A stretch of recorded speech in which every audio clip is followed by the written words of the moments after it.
नमस्कार साथियों, कैसे हो? अच्छे होंगे। एक बार फिर से शारदा सदन ग्रुप ऑफ एजुकेशन चैनल पर आपका हार्दिक अभिनंदन है।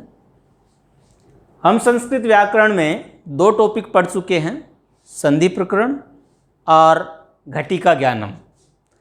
अब हम तीसरा बृहद टॉपिक जो है वो पढ़ने जा रहे हैं, समास। समास किसे कहते हैं, समास की परिभाषा क्या है, समास के भेद कितने होते हैं, हम दोनों क्लासों का एक साथ ही कंबाइंड रूप में पढ़ेंगे। 9th और 10th का कितने भेद होते हैं वो सारे भेद हम जानेंगे। सबसे पहले हम जानते हैं समास किसे कहते हैं, समास का शाब्दिक अर्थ क्या है। तो पहले पढ़ेंगे हम शाब्दिक अर्थ। देखो, कोई भी शब्द होता है उसका अपना एक निश्चित अर्थ होता है। क्या होता है? निश्चित अर्थ होता है। वह अर्थ ही उसका शाब्दिक अर्थ कहलाता है। शब्द का अर्थ शाब्दिक अर्थ कहलाता है। ठीक है, इसका शाब्दिक अर्थ क्या है वो जाने। सबसे पहले ये किससे मिलकर बना है, कितने शब्दों से मिलकर बना है, इसको हम समझ लेते हैं। सबसे पहले हम देखते हैं इसमें क्या क्या है। इसमें सम उपसर्ग है। सम क्या है? उपसर्ग है। अस इसमें धातु है। धातु कौन सी है? अस। और झय इसमें प्रत्यय है। कौन सा प्रत्यय है? झय इसमें प्रत्यय है। सम उपसर्ग है, अस धातु है, ये तो क्या है? उपसर्ग। और ये क्या है? धातु। और ये क्या है? प्रत्यय। पूर्व में आए वो उपसर्ग है और बाद में आता है वो प्रत्यय है।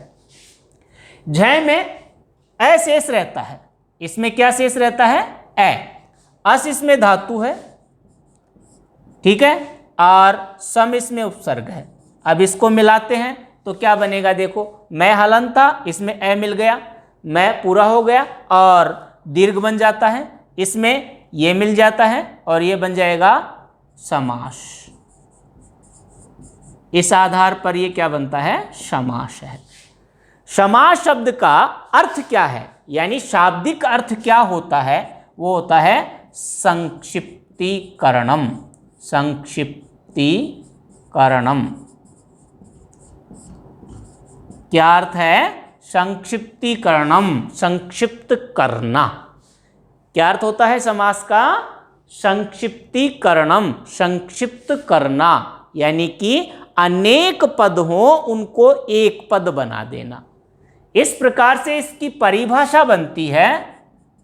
परिभाषा, परिभाषा छोटे से रूप में हम पढ़ते हैं। समसनम, समसनम इति समास है। समसनम इति समास है। समसनम का मतलब होता है संक्षिप्तीकरणम, यानी संक्षिप्त करना ही क्या है? समास है। संक्षिप्त करना ही क्या है? समास है। इसको सरल भाषा में इस प्रकार से हम पढ़ सकते हैं कि अनेक पदानाम, अनेक पदानाम एक पदम भवनम इति समास है। अनेक पदानाम एक पदम भवनम इति समास है। अनेक पदों का एक पद करना ही, होना ही क्या कहलाता है? समास कहलाता है। उसे हम क्या कहते हैं? समास कहते हैं। अनेक पद होने चाहिए। अनेक यानी एक से अधिक पद। एक से अधिक पद होते हैं, उसे हम क्या कहेंगे? समास कहेंगे। जब उनको हम मिलाएंगे और सरल रूप में हम देखें, अनेक पदानाम मेलनम या अनेक पदानाम मिलित्वा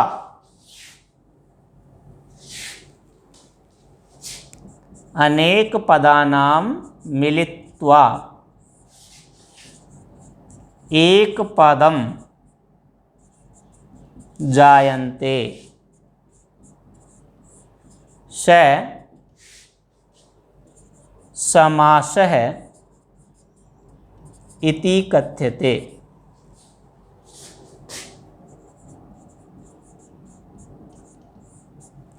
अनेक पदों के मिलकर, अनेक पद मिलकर एक पद बनता है, एक पद बनते हैं, वह समास कहलाता है। उसे हम क्या कहेंगे? समास कहेंगे। जैसे उदाहरण के लिए लेते हैं, फॉर एग्जाम्पल, सीतायाः पतिः इति। अब यहां पर देखिए 3 पद हो गए, सीतायाः पतिः इति। अब इसका एक पद बन जाए और वो बनता है सीतापति। तो ये क्या कहलाएगा? ये समास कहलाएगा, ये समास कहलाएगा। और इसे हम कहते हैं समस्त पद। इसको हम क्या कहते हैं? समस्त पद कहते हैं। समझ में आ रहा है आपको? ये क्या कहलाएगा? समस्त पद कहलाएगा। अब देखिए यहां पर 3 थे ना, 3 पद थे, इन 3 पद का क्या हो गया? एक पद बन गया। तो यहां क्या होता है? बीच में प्रयुक्त होने वाली विभक्तियां हैं, वो विभक्तियों का क्या हो जाता है? लोप हो जाता है और एक पद बन जाता है, तो वह समास कहलाता है। और समास से बना पद ही क्या कहलाता है? समस्त पद कहलाता है। समझ में आ रहा है आपको? समास किसे कहते हैं? तो समास का शाब्दिक अर्थ आपने जाना क्या होता है? संक्षिप्तीकरणम, संक्षिप्त करना। किन शब्दों से मिलकर बना है? इसमें सम उपसर्ग है, अस इसमें धातु है और झ इसमें प्रत्यय है। सम प्लस अस प्लस ए, ये बनता है समास। ठीक है। परिभाषा में यदि देखें तो सरल रूप में हम देखें, सबसे पहले समसनम इति समास है, संक्षिप्तीकरण करना ही समास है। अनेका नाम, और सरल में अनेका नाम एक पदम, अनेक पदानाम एक पदम भवनम, अनेक पदों का एक पद होता है, वह क्या है? समास है। अनेक पदानाम मिलित्वा, और सरल हो गया, एक पदम जायन्ते स समास इति कथ्यते। अनेक पदों के मिलकर एक पद बनते हैं, वह समास कहलाता है। उसे हम क्या कहते हैं? समास कहते हैं। फॉर एग्जाम्पल हमने देखा सीतायाः पति, सीता का पति। यहाँ 3 पद हैं, इन 3 पद को मिलकर क्या बना है? सीतापति। तो ये क्या कहलाएगा? समास। इसे ही हम क्या कहते हैं? समस्त पद भी कहते हैं। इसे क्या कहा जाता है? समस्त पद भी कहा जाता है। समझ में आया होगा आपको समास क्या है, समास की परिभाषा क्या है। अब हम देखेंगे समास विग्रह।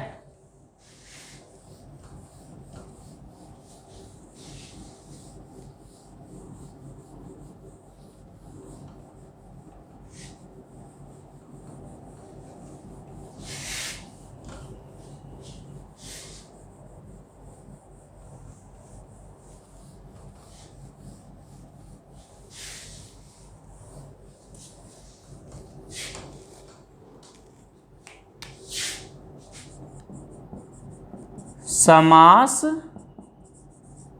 विग्रह।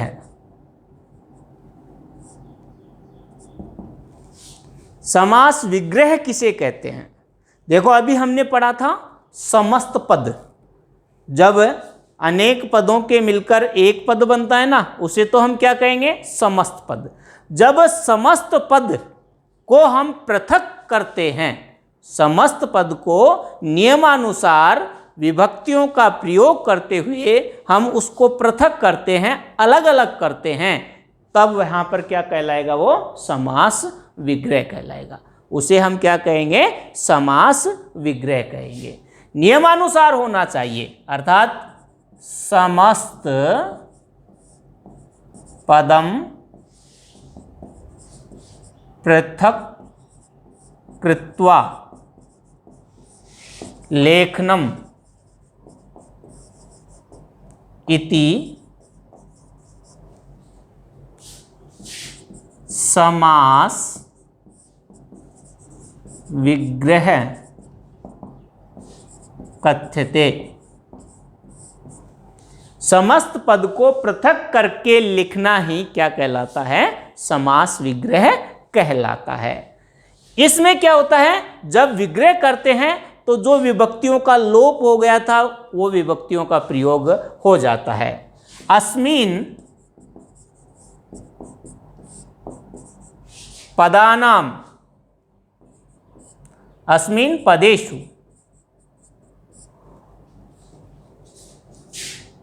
विभक्तीनां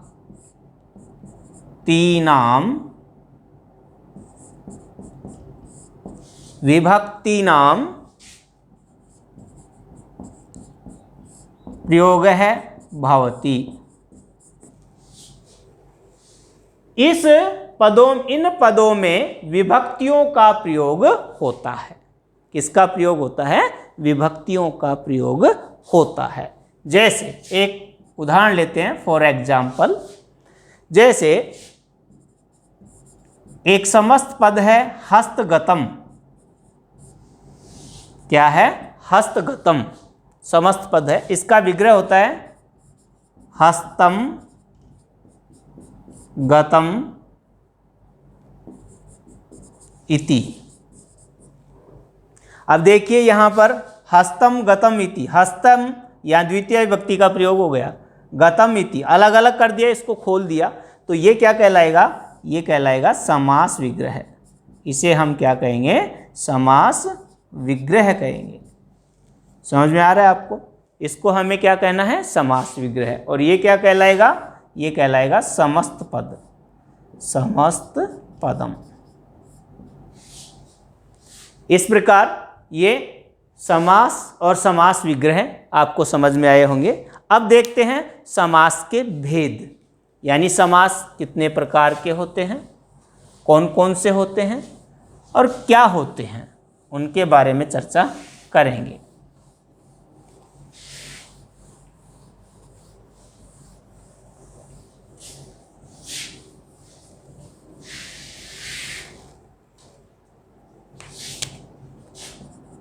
समासस्य भेदः, समास के भेद। देखो मूलतः जो समास है ना वो चार ही माने गए हैं। मूल समास कितने हैं? चार हैं। मूल समास केवल चार हैं, लेकिन भामह के प्रवृत्ति आचार्यों, भामह के बाद के आचार्यों ने समास के 6 भेद स्वीकार कर लिए। यानी कितने भेद माने गए हैं? वर्तमान में इसके 6 भेद माने गए हैं। अब ये 4 भेद किस आधार पर स्वीकार किए गए? देखो कोई भी समस्त पद होगा उसमें कम से कम 2 पद होंगे। कितने पद होंगे? 2 पद, 2 होंगे। कौन कौन से होंगे? एक तो पूर्व पद और दूसरा होता है उत्तर पद।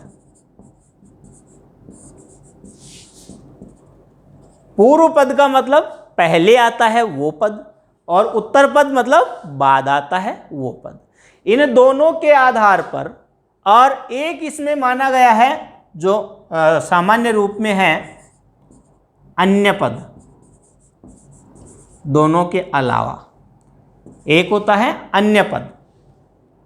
3 मान लेते हैं, 2 तो मूल हैं और एक इन दोनों का रूपांतरण है। 3 है, पूर्व पद, उत्तर पद और अन्य पद।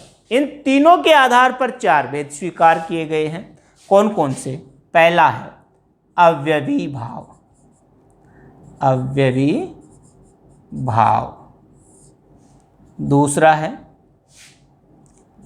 तत्पुरुष। दूसरा कौन सा है? तत्पुरुष। अव्ययी भाव है, तत्पुरुष है।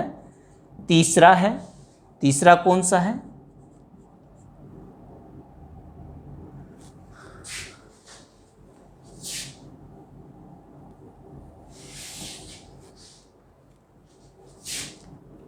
तत्पुरुष बहुव्रीहि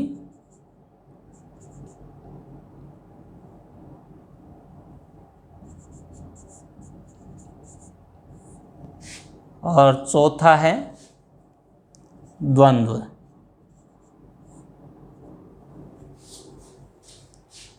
चौथा है द्वंद्व। ये चार भेद हैं, मूल रूप से चार हैं।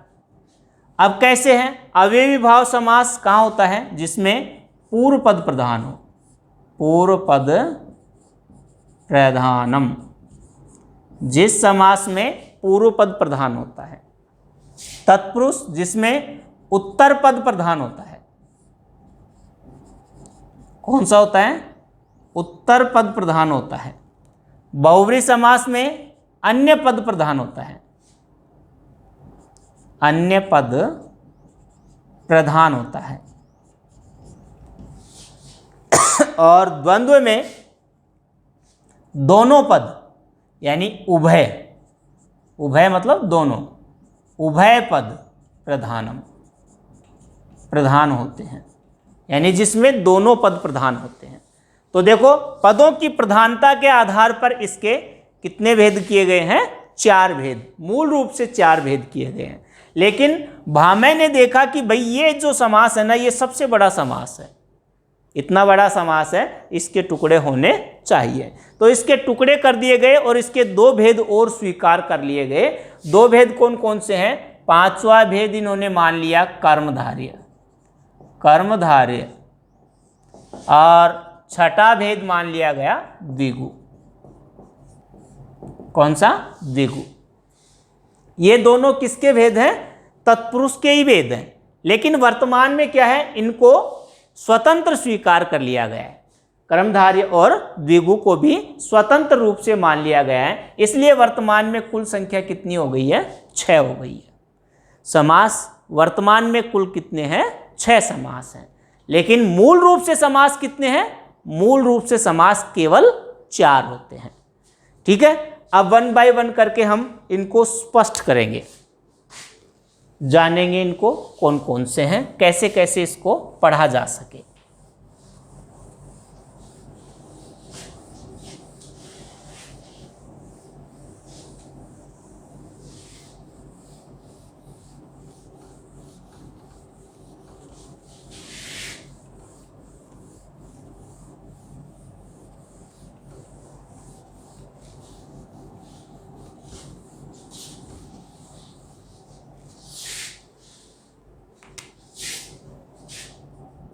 यहाँ तो हम लिखते हैं समास और यहाँ लिखते हैं नियम या सूत्र, यानी कौन कौन से सूत्रों के माध्यम से ये समास कैसे बनते हैं। तो पहला है अवयवी भाव। पहला समास कौन सा है? अवयवी भाव समास है।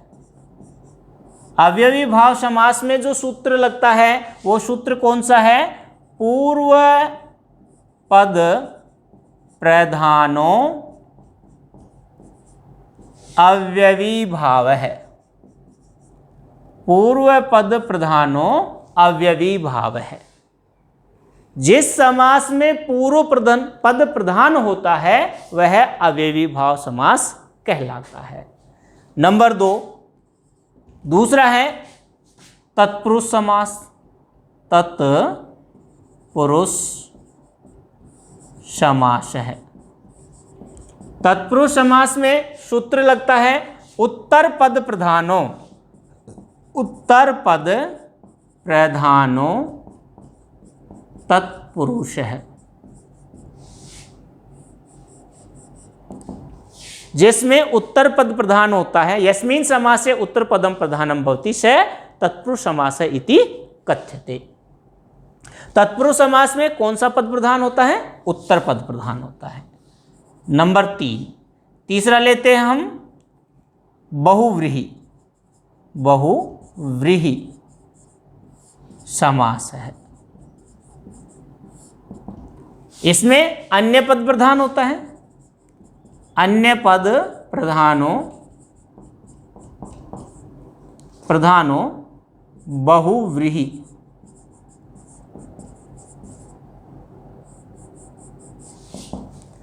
जिसमें अन्य पद प्रधान होता है, यस्मिन् समासे अन्य पदम प्रधानम भवति स बहुव्रीहि समास इति कथ्यते। जिस समास में अन्य पद प्रधान होता है उसे हम क्या कहते हैं, बहुव्रीहि समास कहते हैं। समझ में आया आपको। चौथा है, कौन सा है, द्वंद्व। द्वंद्व समास है। द्वंद्व समास में कौन सा नियम लगता है, कौन सा सूत्र लगता है, वो है उभय पद प्रधानो द्वंद्व है। उभय पद प्रधानो द्वंद्व है, यानी यस्मिन् समासे उभय पदम प्रधानम भवति स द्वंद्व समास इति कथ्यते। उभय पदम यानी कि दोनों पद, पूर्व पदम उत्तर पदम दोनों प्रधान होते हैं, वहां पर द्वंद्व समास कहा जाता है। अब नंबर 5 पर हम चर्चा करते हैं, वो है कर्मधारय समास है। कर्मधारय समास। कर्मधारय समास जो है इसमें 4 नियम लगते हैं। कितने नियम लगते हैं, 4 नियम। वो कौन कौन से हैं मैं आपको बताने जा रहा हूं। पहला नियम है विशेषण पूर्वो कर्मधारय है। विशेषण पूर्वो कर्मधारय, यानी पूर्व में यदि विशेषण पद आए, पूर्व पद में या कहें पूर्व पद में पहले पद में यदि विशेषण पद आता है, विशेषण आता है, तो वहां पर कौन सा होता है, कर्मधारय समास होता है। नंबर 2, दूसरा है उपमा पूर्वो कर्मधारय है, यानी पूर्व पद में यदि उपमान आए, पूर्व पद में क्या है, उपमान आए, तो वहां पर कौन सा होता है, कर्मधारय समास होता है। तीसरा नियम है उत्तरोपमा कर्मधारय है। कहां है उपमा, उत्तर में, यानी उत्तर पद में यदि उपमान आता है तो भी वहां कौन सा होता है, कर्मधारय समास होता है। और चौथा है उपमोपमा। उपमोपमा कर्मधारय है, यानी दोनों पदों में ही उपमान हो, पूर्व पद भी उपमान हो और उत्तर पद भी उपमान हो, तो वहां पर भी कौन सा होगा, कर्मधारय समास होगा। समझ में आ रहा है आपको। तो इसमें कितने नियम लगते हैं, कर्मधारय में 4 नियम लगते हैं। जब विग्रह करते हैं, अलग अलग करते हैं, तो इन दोनों में तो समान होता है, समान धर्म, यानी विशेषण में भी वही विभक्ति होगी जो उत्तर पद में आ रही है। ठीक है, समान धर्म हो जाता है। और इसमें क्या होता है, उपमा आ रही है पूर्व में, तो इन दोनों के बीच में इव आ जाता है। इन दोनों के बीच में क्या आ जाएगा, इव। कहाँ आता है, बीच में, मध्य में। और यदि उत्तर में उपमा होती है तो इव का प्रयोग होगा बाद, यानी दोनों पदों के बाद में इव का प्रयोग कर देंगे। और यदि दोनों जगह ही उपमा है, दोनों पदों में ही उपमान हो, तो वहां पर दोनों के बीच में एव का प्रयोग होगा। किसका प्रयोग होगा, एव का। दोनों के बीच में एव आ जाएगा। ये बात कहाँ लागू होगी, ये विग्रह में लागू होगी। अब 6 नंबर का देखते हैं। छठा है, कौन सा है, द्विगु। द्विगु समास है। द्विगु समास में नियम लगता है, वो है संख्या पूर्वो द्विगु। संख्या पूर्वो द्विगु।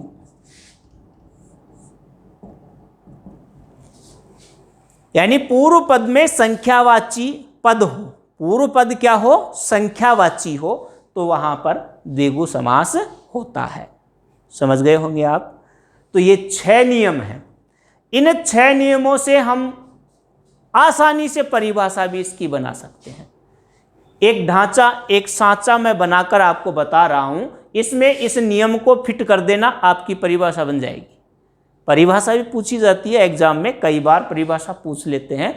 तो परिभाषा जब पूछें तो कैसे आप इसको फिट करें, तो इसके लिए सांचा मैं बना देता हूं, एक प्रकार का ढांचा तैयार कर देता हूं। अस्मिन समासे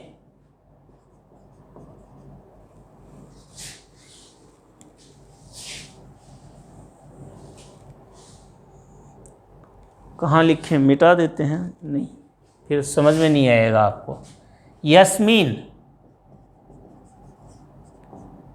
यस्मिन समासे